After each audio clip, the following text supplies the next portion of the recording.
Tingnan nyo guys, nandito kami sa pamasyaran. Nagpamili rin yun ang mga kamag-anak ng amo ko. Ayan. Dito po kami. Pero wala akong signal. Nag-live lang ako. Nag-video lang po ako. Ayan. Ayan yung loob ng apartment. Ayan ang gilid. May mga halaman. Ayan.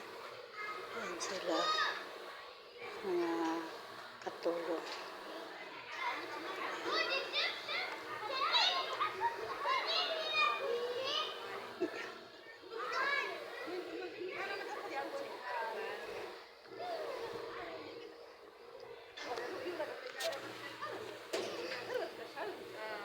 Anong tawag yan nga? Nalimutan ko na.